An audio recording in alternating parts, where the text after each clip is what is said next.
Mesdames et messieurs, bonjour et bienvenue dans cette nouvelle édition de votre journal de 15 heures, dont voici le principal titre. Le président de la République reçoit des investisseurs qataris.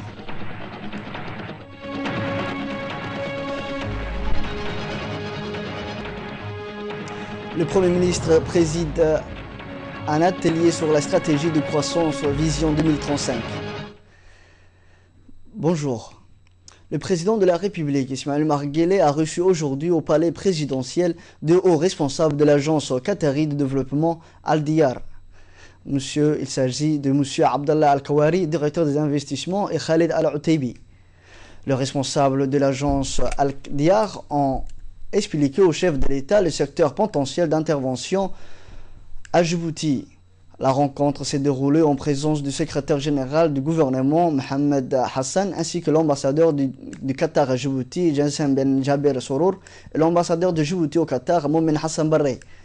Dans une interview accordée à la télévision nationale, le directeur des investissements de l'agence Al-Diyar, Abdallah Al-Kawari, a expliqué que son agence compte investir prochainement à Djibouti. Le responsable a précisé que les projets qui seront réalisés à Djibouti sont en cours d'étude, surtout dans le domaine touristique et de logement. Nous sommes en train de chercher les sites qui seront utilisés pour ce faire, a-t-il indiqué.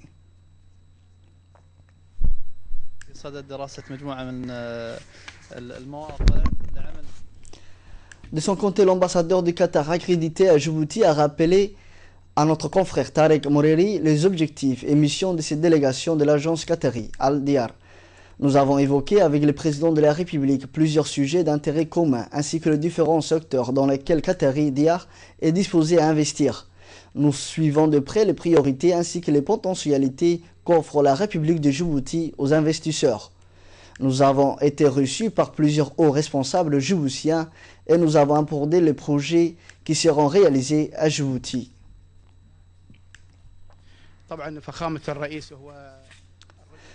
Autre titre de ce journal, sous le haut patronage du Premier ministre Abdelkader Kamel Mohamed, le ministère de l'économie et des finances chargé de l'industrie a lancé aujourd'hui au Campeski Palace un atelier sur les techniques de présentation du projet dit stratégie de croissance accélérée pour la promotion de l'emploi à Djibouti. Outre le Premier ministre Abdelkader Kamel Mohamed et le ministre de l'économie et des finances chargé de l'industrie Ilyas Moussa Dawale étaient présents au lancement de l'atelier. Le ministre du commerce et des petites et moyennes entreprises et de l'artisanat Hassan Ahmed Boulale. La ministre de la promotion de la femme et du planning familial chargée des relations avec les parlements Mme Hassana Barkha Daoud. Le ministre de l'habitat et de l'environnement Mohamed Moussa Ibrahim Balala. Cet atelier a vu la participation de représentants de chaque ministère. La stratégie de croissance accélérée et de promotion de l'emploi, ESCAPE, tire sa substance de la vision Djibouti 2035. Elle se traduit en changement de cap souhaité et indique la voie à suivre pour les 5 prochaines années. 2035 et un nouveau modèle de croissance qui appelle à la diversification de notre économie, dont le secteur privé national, qui a été jusqu'à là un maillon faible de la chaîne, est appelé à être le moteur de cette transformation structurelle de notre économie dans un environnement des affaires renforcé et de bonne gouvernance. Le document de la vision est opérationnalisé à travers un plan d'action opérationnel, à savoir la stratégie de croissance accélérée et de promotion de l'emploi qui vient remplacer l'INDS, qui a constitué le référentiel central de la politique de développement économique et social du gouvernement de la République de Djibouti sur la période 2008-2012. L'objectif global de la SCAP, on va l'appeler désormais SCAP, est de réaliser une croissance économique forte, soutenue et de qualité, génératrice d'effets multiplicateurs sur le niveau d'amélioration des revenus. La qualité de vie de la population est soucieuse du respect du principe de développement durable. C'est là l'objectif de la SCAP, davantage d'emplois donc, et une meilleure qualité de vie. Elle montre que Djibouti est capable de générer une croissance durable, intelligente et accessible à tous, de trouver les moyens de créer de nouveaux emplois et d'imprimer une orientation claire au développement national. Le Premier ministre Abdelkader Kamel Mohamed a indiqué pour sa part que la vision Djibouti 2035 serait effectuée par tranches, sur des périodes de 5 ans, selon le plan quinquennaux. On l'écoute. Après avoir adopté la vision 2035, suite à un long processus de discussion et d'implication de tous les acteurs de la société, nous voilà aujourd'hui réunis de nouveau pour lancer la phase de discussion et d'échange sur la SCAP, qui constitue une étape première de la validation de notre document de planification. Mesdames et messieurs, la stratégie de croissance accélérée qui nous est présentée aujourd'hui pour examen constituera, une fois adopté, le cadre de référence de la politique du gouvernement pour la période 2015-2019. Dans un cadre intégré de planification qui fédère et opérationnalise en un seul document les orientations politiques et économiques du président de la République, les engagements internationaux de la République de Djibouti, les politiques multisectorielles et sectorielles de l'étude prospective de la vision Djibouti 2035, mais également un cadre intégrateur de tous les acteurs autour d'objectifs communs et partagés d'accélération de la croissance. De part de la délégation yéménite, la délégation parlementaire de la République de Yémen, conduite par le président du Parlement yéménite, Cheikh Yahya Ali Arra'i, a quitté aujourd'hui la capitale à destination de Sanaa. Cette délégation a participé samedi dernier à la cérémonie officielle d'inauguration du nouveau siège de l'Assemblée nationale. La délégation yéménite a été saluée à son départ à l'aéroport par le président de l'Assemblée nationale, Idriss Arnaoud Ali, et le doyen d'âge de l'Assemblée, Abdurrahman Hassan Rayale. Se trouvait également au salon d'honneur de l'aéroport l'ambassadeur de Djibouti au Yémen, Mohamed Dohor Hirsi, et le chargé d'affaires de l'ambassade du Yémen à Djibouti, Mahmoud Ahmed Qoudaini. Dans un mot prononcé avant son départ, le président du Parlement au Yémen a remercié le président de la République, Ismaël Omar Guelleh, et le président de l'Assemblée nationale pour l'accueil chaleureux reçu durant son séjour. M. Yahya Ali Arra'i a félicité le peuple djiboutien pour le renforcement des institutions du pays et le beau siège de l'Assemblée nationale. Il a en outre salué la stabilité dont jouit la République de Djibouti et les énormes progrès économiques et sociaux enregistrés par le pays et qui se vérifient à vue d'œil au niveau des infrastructures, des routes, des universités. Il a enfin réaffirmé que Djibouti et le Yémen entretiennent d'excellentes relations d'amitié et de fraternité.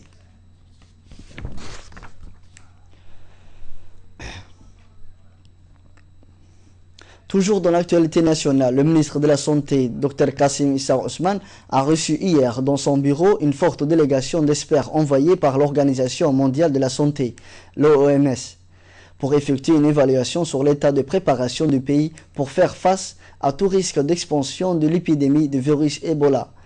Le secrétaire général du ministère de la Santé a pris part à la réunion. Cette mission entre dans le cadre de l'état d'urgence sanitaire mondial décrété par l'OMS.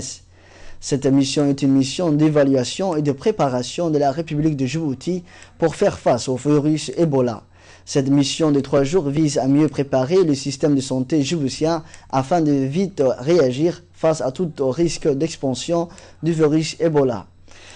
L'évaluation porte sur différents axes d'intervention, à savoir la prévention et le contrôle des infections au niveau des structures de santé, la capacité des laboratoires nationaux en termes de sécurité, le dispositif de surveillance épidémiologique, la communication sur le risque, le contrôle des points d'entrée, la prise en charge des patients atteints. L'envoi de cette mission d'appui s'est fait à la demande du ministre de la Santé, Dr Kassim Issa Ousmane, lors de la 61e conférence des ministres de la Santé de la région du pays méditerranéen et du Moyen-Orient qui s'est tenue en Tunis le mois dernier. Le ministre de la Santé se réjouit de la réponse rapide qui a été donnée par le bureau régional de l'OMS avec l'emploi des experts afin d'aider le département de la santé à mettre en place un dispositif de prévention et de lutte contre la fièvre Ebola. Stimuler la lecture dans les écoles. Un atelier sur l'importance de la lecture en classe et l'utilisation des livres disponibles dans les bibliothèques des écoles s'est tenu ce matin au CRIPEN, le Centre de recherche d'information et de production de l'éducation nationale. Plusieurs dizaines d'enseignants dans les écoles disposent de bibliothèques ont pris part à cet atelier de formation de 2 jours assurée par un groupe de travail sur la politique des livres dont l'objectif est d'outiller les enseignants à organiser des rencontres de lecture.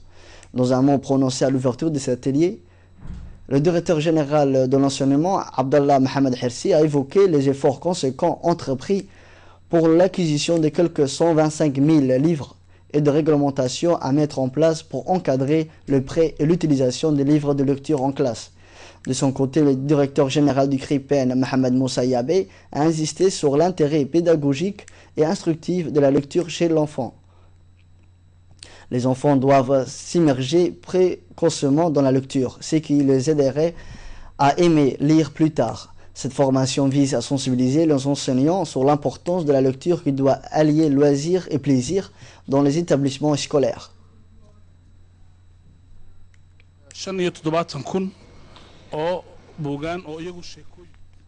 Passons à présent à l'actualité africaine. Au Nigeria, Boko Haram commet de nouveaux meurtres près du lac Tchad. Le groupe armé islamiste Boko Haram a massacré 48 vendeurs de poissons dans le nord-est du Nigeria, au bord du lac de Tchad, a affirmé hier le président de l'association de commerçants de poissons. Ils ont tous été tués lors d'une attaque survenue ce week-end. Aïcha Abdullah, Mohamed Abdelrahman. Les islamistes nigériens du groupe Boko Haram ont tué 48 commerçants près du village de Dorabaga, sur les berges du lac du Tchad, qui voulaient aller au Tchad pour acheter du poisson, a affirmé hier le président de l'association des commerçants de poissons de Maiduguri. Les drames s'est produit jeudi dernier. Les commerçants nigériens qui vont chercher du poisson au Tchad ont l'habitude de voyager en convoi jusqu'au village de Dogambara. Dès là, ils partent vers l'île de lac Tchad en empruntant bien sûr une route portant réputée sûre. Mais ce jeudi 20 novembre, ils n'ont pas pu atteindre le village à quelques kilomètres de là. Ils ont été stoppés par des miliciens de Boko Haram. Ces derniers ont commencé à égorger les commerçants un par un. Ils ont aussi ligoté plusieurs avant de les jeter dans le lac où ils se sont noyés. Au Kenya, les autorités affirment avoir tué une centaine d'activistes Al-Shabaab. Les forces de sécurité kenyanes ont affirmé hier avoir tué une centaine de miliciens Shabab en Somalie, après avoir pourchassé les islamistes dans le pays. Les forces kenyanes ont lancé une opération de représailles après l'assassinat de 28 personnes qui ont été abattues alors qu'elles voyageaient à bord d'un bus. Ils ont ensuite détruit une des bases de Al-Shabaab. Aïcha Abdullahi. Les forces de sécurité kenyanes affirment avoir tué une centaine de miliciens Shabab en Somalie après avoir pourchassé les islamistes dans le pays. C'est le vice-président kenyan William Ruto qui a lui-même annoncé que 2 opérations ont été menées avec succès de l'autre côté de la frontière contre les auteurs de ces exécutions meurtrières. Une action de représailles a fait plus de 100 tués, a-t-il précisé.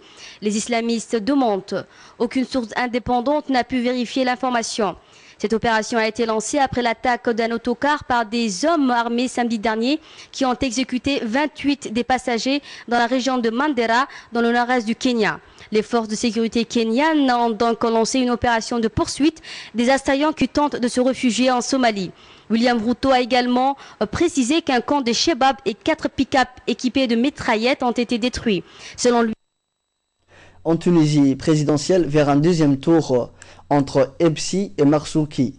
Un deuxième tour se profile en Tunisie après l'élection présidentielle d'hier pour départager le président Morcef Al-Marzouki et le chef du parti Nida Tunis, Beji Aïd Ebsi. Ces derniers revendiquant une large avancée. Asma Aboubakar.